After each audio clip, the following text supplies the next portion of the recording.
What is going on, guys? How y'all doing today? Rangovidsmanga12 here, and we finally have The Amazing Spider-Man Renew Your Vows issue 1. Now, right off the bat, I just want to point out that this is not the 616 Spider-Man, just to make that clear. This is pretty much how Dan Slott said it was, kind of like a what-if storyline, but it is going to have some dramatic effects in the future, you know, with Secret Wars and everything like that, so I'm thinking maybe something like, maybe this will affect the 616 Spider-Man in a way or something like that. Who knows, but just to make it clear, this is not the 616 Spider-Man, just to clear that up in case any of you guys were confused. Now, before we jump into this, I just want to announce that I'm doing a physical comic giveaway for this issue, and yes, that means that I will literally post an actual comic of this to you, and you can ask me to sign it, you can ask me to put like a little note in there or something, I don't know. But to enter the giveaway, all I want to know from you guys is, what do you think about the ending of this comic? It's quite a shocker, so you're going to have to watch this video first and then come back to the question, but I'm sure you guys are going to have quite a few things to say about it, and I want to know what that is, so let me know in the comment section below, and I will announce the winner in The Amazing Spider-Man Renew Your Vows issue 2. Now, after talking about the ending, I'm pretty sure you guys are going to be eager to see what that ending is, so without further ado, let's jump into it. Alright, so the issue kicks off with us looking at Peter's wedding pictures, and I am particularly fond of the one on the left. Now, we see Peter actually fixing his web shooters, you know, like making web fluid on the kitchen table in front of his daughter. Now, of course, he is married to Mary Jane in this series, and his daughter's name is Annie. I know that there's some speculation as to what her name was going to be, whether it was the same as the one from One More Day, but yeah, her name is Annie. And as you can see, Mary Jane doesn't like the fact that he's sorting out his web shooters in front of his daughter on the kitchen table, and the fact that he's kind of got other responsibilities now kind of means that he's got to be home at a certain time in order to see his daughter and stuff like that. Now, it doesn't help the fact that Spider-Man is now picking up after Daredevil's goons, and he's picking up after Moon Knight's goons and Iron Fist's, because they've kind of been slacking, so Spider-Man has been fighting their villains as well as his own, which also caused him to be out extra late and stuff. Now, as you can see, we just went over to J. Jonah Jameson in the Daily Bugle, and we discovered that Moon Knight and Iron Fist and Daredevil have gone missing. So we all get called over to the Avengers Tower, and everyone is sat around there, and we discover that not only is Moon Knight dead, Daredevil's dead, and Iron Fist is dead, but also all of the X-Men are dead. Well, actually, I should probably clear that up. They're not necessarily dead, they're just missing. They are MIA, missing in action, and that is when Iron Man invites Spider-Man and his daughter and Mary Jane to come and live in the, I think it's the Avengers Tower in Tony Stark's mansion. And that is also when we hear about a full-scale breakout happening at Riker's prison. And all of a sudden, Spider-Man takes off back home, scared to death of what he might find there, and we get back home to find the one and only Venom staring Spider-Man back in the face whilst he holds his child and his wife in his arms. And I also particularly liked that this toy of the Hulk had his arms ripped off. Venom must really hate the Hulk. I mean, both arms ripped off? What? Now we move on over to my favourite part of the comic. Usually Spider-Man pulls his punches, you know, like he doesn't put the full strength into his punches, but this time, however, he has no chance of holding back.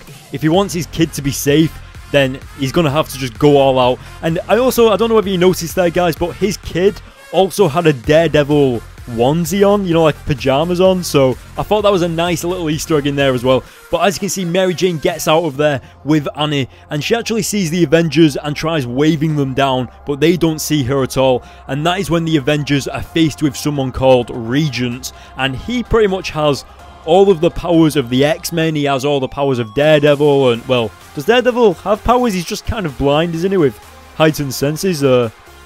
But yeah, so that is the reason why the X-Men have gone missing and stuff like that, because Regent has taken them. Now we go back over to Mary Jane, who tries to figure out Venom's weaknesses, and she remembers that he's kind of vulnerable to sonic and like sonic sounds and fire, so she jumps on the back of a fire engine and goes towards a burning building while Spider-Man and Venom battle it out.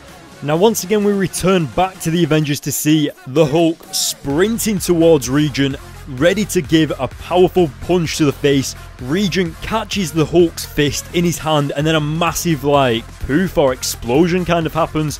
And what's left is Hulk's arm in Regent's hand. Now, that is what I was talking about with that little Hulk teddy bear having no arms earlier in the comic. That was more of a foreshadowment to this. So I thought that was a nice little touch earlier in the comic, kind of foreshadowing that Hulk was going to have his arm obliterated off, I suppose. Now, as you can see on screen, Mary Jane is still running away from Venom. She gets into the fire truck and turns on the sirens. Now, this doesn't hold Venom back for long, but these sirens kind of paralyze Venom for a short while, just while Spider-Man manages to jump in there just in time, and they actually start battling it out into the burning building. And this is where Venom is incredibly surprised by Spider-Man, because Spider-Man is just not holding back whatsoever, and everything Spider-Man has been doing is something that Spider-Man would never do. I mean, they would never jump into a burning building fighting each other, and Venom was incredibly surprised by that, as you could see. Now, Mary Jane shouts into Spider-Man saying that he and Venom are the only people left in the building, and that is where Spider-Man comes up with the crazy idea of bringing the building down on top of themselves. So pretty much Spider-Man is taking the entire building down on top of Venom, and that is where Venom again is just so overwhelmed with what Spider-Man is doing. He completely didn't expect it. Now, to our surprise, we actually discover that the Avengers died whilst battling Regent. So not only did Spider-Man not help them, but they also died because he wasn't there. But if you think about it, if he was there, would he have died as well? Who knows? Now we get this shocking ending where Spider-Man has actually given up being Spider-Man to take on an even greater responsibility, and that is being a father to his daughter. And that is where Peter, in some way, realizes what it takes to actually be a father. I mean, I kind of suppose that he's been given a life lesson there, but also, did you see that his daughter was now grown up a little bit, which means that he hasn't been Spider-Man for quite a number of years. And as you could see in the background there, Vulture did just steal a purse, and he kind of just looked on by. Now guys, this is issue 1, so yes, there are going to be Renew Your Vows issue 2, Renew Your Vows issue 3, so maybe we will see Spider-Man, or well, Peter Parker, return back to being Spider-Man. And I cannot wait. The next issue releases in 2 weeks from today. Mark that date on your calendars. I'm going to give this issue a 10 out of 10. I don't know what it was, but I just absolutely loved not only the art, but the story behind it. And just the fact that the Avengers died, and that's quite awful actually, to know that the Avengers died while Spider-Man went and took care of something else. But that just shows the power and emotion and the responsibility that Peter feels when looking after his daughter. So, yeah. What did you guys think of this issue? Let me know in the comments section below, but don't forget about the giveaway question.